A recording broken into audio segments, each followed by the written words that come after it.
মাত্র 2 কাপ গুঁড়ো দুধের 1 কেজি গোলাপজাম মিষ্টি রেসিপি ফলো হলে মিষ্টি হইব অক্করে পারফেক্ট নরম তুলতুলা রসালো স্পঞ্জি ফেল মারার সম্ভাবনা নাইগা 100% পারফেক্ট গোলাপজাম মিষ্টি রেসিপি। সালামু আলাইকুম প্রিয় ভাই বোনেরা, আশা করি আল্লাহর রহমতে ব্যক্তি বালা আছেন, আমরাও বালা আছি আলহামদুলিল্লাহ।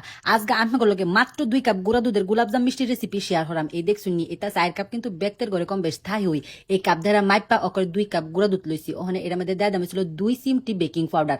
বেকিং পাউডারের পরিমাপটা বেশাই দিন যেত না, অকরে অল্পই দিবেন। 2 কাপের লগে 2 চিমটি দিলে ওইব।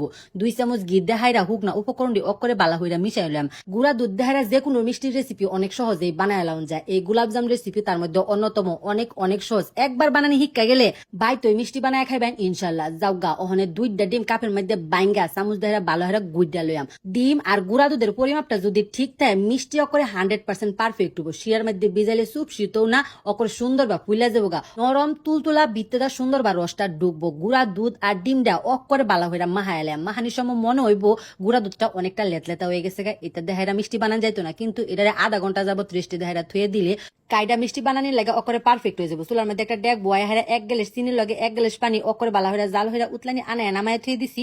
আধা ঘন্টা পরে গুঁড়া দুধের মিষ্টিটি বানাইলাম। হাতের মধ্যে একটু গিমা হাইরা একটু গুলা নেম আর এইবার গুল বানাইলাম। আমরা চাইলে লম্বাটাও বানাইতে পারেন। মিষ্টির দোকানেতে গোলাপজাম মিষ্টিটা অনেক সরা দামে কিনুন লাগে, কিন্তু গুঁড়া দুধ দেহারা বাইত বানায় খাইলে তুলনামূলক খরচাটা কম পরে ওকরে ফ্যাটটা বইরা খাউন যা। দেখছুন নিবালা কিবা বানাই আলতাছি। ওখানে জাস্ট খালি লড়ার মধ্যে তেল দিয়ে হাইরা বাজালাম।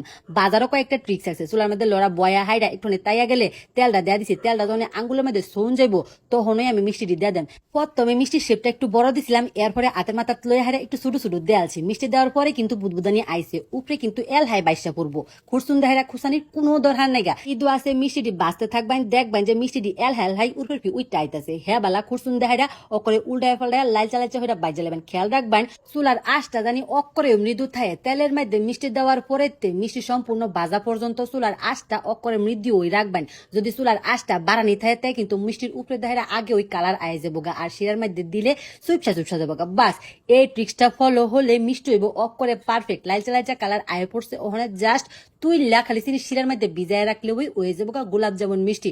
অবশ্য এই মিষ্টিটারে আমি কাইলা জামুই কই, গোলাপ জাম কই না। মেহমান যদি বাইত মিষ্টি লইয়া আয়ে আমি খুঁজি কাইলা জাম মিষ্টিটি লই আইছে। যদি লই আয়ে আলাদা হইলে টুপ ফেরা রাখা দেই, পরে টপর খালি খাই। চিনি শিরার মধ্যে গরম মিষ্টিটি দেয়া দেন। বাস ওখানে খালি ডাইকা অকরে 3 ঘন্টা লসুন রেস্টে দিছি। দেখছুন নিবালা মিষ্টিটি ফুইল্লা হাইরা কত্তানি বড় হয়েছে। আমি কিন্তু আরো বুইতে বানাইছিলাম। তেল দেওয়ার আগে মিষ্টিটি আর একটু ছোট বানাইছি, কারণ জানি মিষ্টি ফুইল্লা ডবল হয়ে যাবো। দেখছুন নিবালা বিতে কতটা সুন্দর পারফেক্ট স্পঞ্জি হয়েছে আর কতটা নরম হয়েছে। আলহামদুলিল্লাহ খাইতে অনেক বেশি মজা হয়েছে। কইতাছে মিষ্টির স্যান্ডারটা এত সুন্দর হয়েছে আর অনেক বেশি সফট হয়েছে। বিসমিল্লাহ কইরা মধ্যে কইতাছে আলহামদুলিল্লাহ অনেক বেশি মজার। বাইর যদি কোনো ধরনের মিষ্টি খাইবার মরলো এই রেসিপিটা টেরাই হইরা দেখুন। গুঁড়া দুধ দেহারা মিষ্টি বানাইলে পারফেক্ট ওইব ইনশাল্লাহ। Recipe A to Z follow হলে মিষ্টি 100% পারফেক্ট হইব ইনশাল্লাহ। সেদ্রা বেটা কইতাছে গোলাপজাম মিষ্টিটা কিন্তু অনেক মজার। বাইর টেরাই হইরা দেখুন। আল্লাহ হাফেজ।